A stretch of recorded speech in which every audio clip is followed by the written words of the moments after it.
Seja muito bem-vindo ao nosso encontro, a nossa 8ª aula de subsídios da nossa revista de EBD, da editora Kalel, cujo título é Oração Aprendendo a Orar com os Heróis da Bíblia. E o nosso 8º encontro ele vai abordar uma história muito interessante, muito conhecida por todos nós, que é a história de Ana. E o título dessa lição é Deus atende aos pedidos da alma. E o objetivo da nossa lição é mostrar que, mesmo em momentos de angústia, a oração é um poderoso meio de conectar-se com Deus e receber o seu favor. E a leitura bíblica que você vai fazer desde o primeiro versículo vai contextualizar a história de Ana. Ou seja, ela era esposa de Eucana, um homem que uma vez por ano ia até Siló, no tabernáculo do Senhor, oferecer um sacrifício a Deus. E toda vez que ele subia para Siló para oferecer um sacrifício, sendo que ele era da tribo de Efraim, a sua outra esposa, Penina, a qual essa havia gerado filhos até então, ela provocava a Ana, a sua primeira esposa, que não havia gerado filhos. Ou seja, toda vez que Eucana subia para oferecer sacrifícios ao Senhor, Penina provocava e irritava a Ana. Isso a deixava muito triste, amargurada. E certa vez, após isso acontecer, e Ana não comer e nem beber, ficar muito triste, Eucana pergunta para ela, será que não sou eu melhor para você do que 10 filhos? Ora, Eucana não entendia a dor da sua esposa, não entendia o que ela estava passando. Então Ana, com uma atitude diferente, na presença do Senhor, ela decide se prostrar, se derramar, um clamor diferenciado, um clamor cujo tocou o coração de Deus. Ela decide se entregar no templo do Senhor e o Senhor atende os pedidos da sua alma. E como primeiro tópico, a gente vai abordar o tema Ana ora em meio à dor. Para a gente entender e contextualizar, a esterilidade de Ana era algo muito incompreendido na época. Ora, além de sentir-se desonrada, as pessoas viam ela como uma mulher amaldiçoada por Deus. Ora, a mulher que naquele tempo não gerava filhos, ela era espiritualmente desvalorizada. Era compreendida como uma mulher que era amaldiçoada pelo Senhor, porque não podia gerar. Ou seja, ela não podia cumprir com o seu papel de esposa. Então Ana era muito desvalorizada e por isso Penina provocava. E esse sendo o tema do nosso segundo subtópico, uma rival que a provoca. Ora, Eucana tinha essas duas esposas e para a gente entender isso, o teólogo F.F. Bruce observa que a poligamia estava presente em várias culturas do Oriente Próximo e que, embora a Bíblia a registre, não necessariamente ela prova. E é muito importante a gente deixar claro isso para os alunos, que a cultura da época era que se a primeira esposa não pudesse gerar filhos, o hebreu, ele poderia se casar de novo, para que aí ele pudesse manter a sua descendência, ele pudesse obter descendência, né?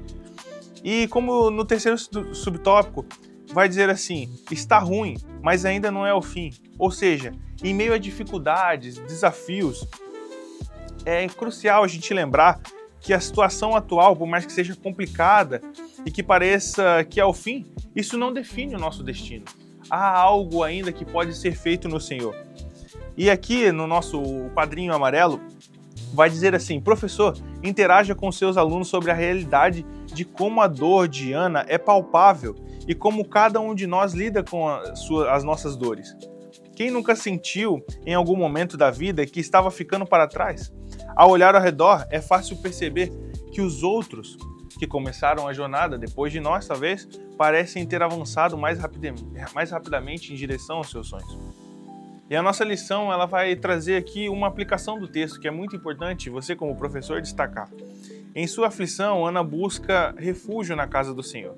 Seu ato de orar é mais do que um ritual, é uma expressão genuína da necessidade de consolo e de respostas.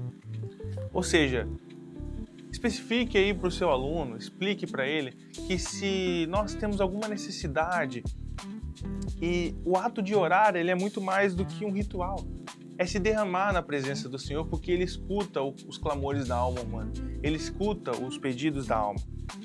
E justamente é isso que nós vamos abordar no segundo tópico, que diz assim: Deus é o único que nos entende plenamente. Ora, nós vamos ver a falta de empatia de três pessoas que não compreenderam Ana. Primeiro, Penina.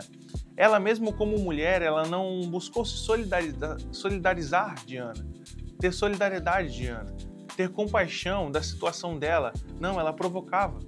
Ora, Penina como mulher deveria entender o quão triste seria não poder cumprir com o seu propósito. Mas não, ela irritava Ana, ela provocava Ana. Em segundo lugar, nós vamos ver a compreensão limitada do marido. Embora a boa intenção de Eucana em confortar e consolar sua esposa, ele faz aquela seguinte pergunta para ela: não sou eu melhor para você do que 10 filhos? Ora, Eucana não entendia a dor da sua esposa. Ele não entendia que, mesmo com sua bondade, oferecendo sacrifício duplo por Ana, oferecendo porção dobrada, isso não poderia suprir aquilo que ela esperava, que era um filho, aquilo que ela desejava, que era um filho. Não podia suprir essa necessidade. Em terceiro lugar, a suposição equivocada do sacerdote. Nós vamos ver que quando Ana entra no templo para adorar, para se derramar na presença do Senhor, o sacerdote a julga, acreditando que ela estava embriagada. Mas uma coisa que nós vamos entender como um refrigério da parte do Senhor é que Deus nos entende. Embora nós possamos ser incompreendidos por várias pessoas que estão à nossa volta, até mesmo pessoas que nos amam, o Senhor, Ele nos compreende da melhor maneira possível. O Senhor escuta os nossos clamores. Embora as pessoas não entendam aquilo que nós estamos passando, o Senhor entende. E uma das coisas que a nossa lição destaca, que é muito importante, é a atitude de Ana. Mesmo com Penina a provocando, a irritando, ela, em vez de se alterar com rebeldia, com raiva, ela mantém o silêncio.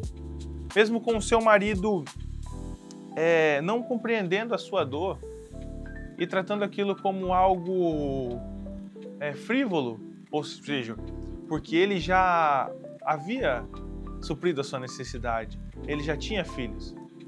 Mas Ana ainda não tinha gerado, não teve a oportunidade de gerar.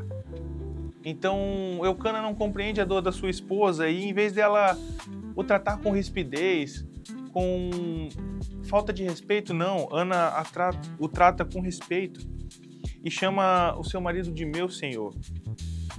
Mesmo ao ser mal interpretada pelo sacerdote, Ana explica de forma branda aquilo que ela foi fazer.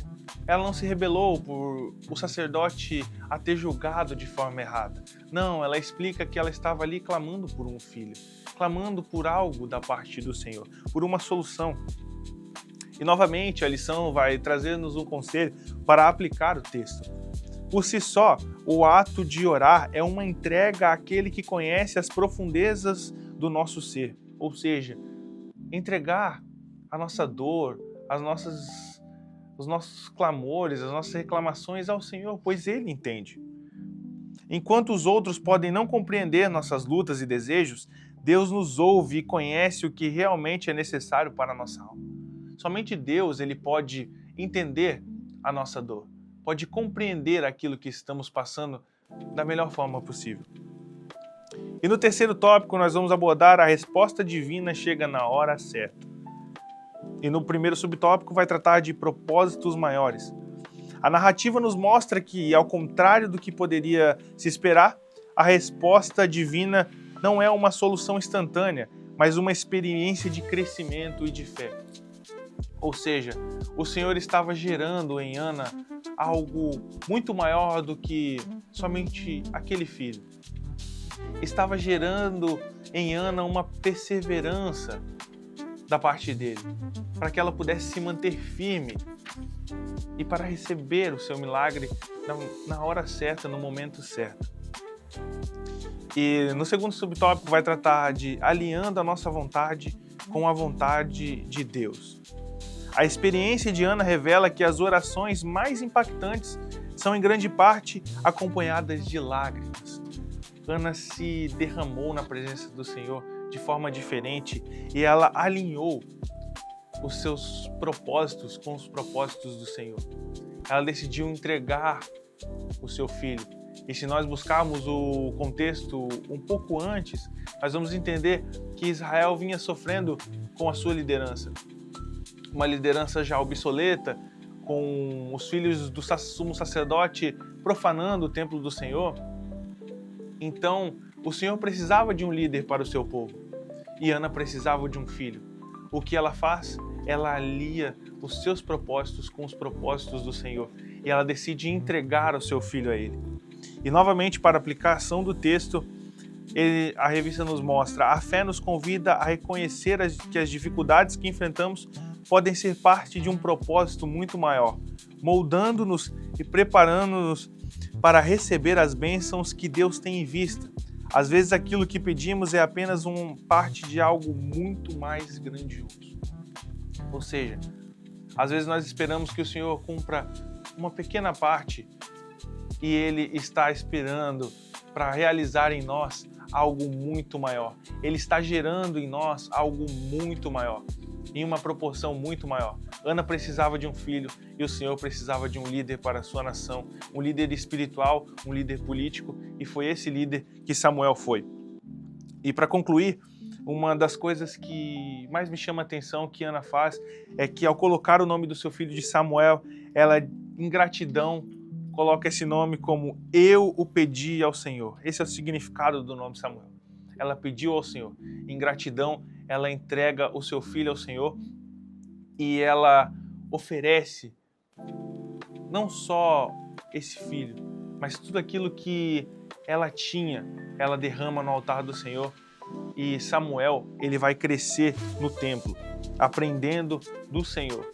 Ou seja, quando nós alinhamos os nossos propósitos com os propósitos de Deus, Ele faz coisas infinitamente maiores daquilo que nós esperamos.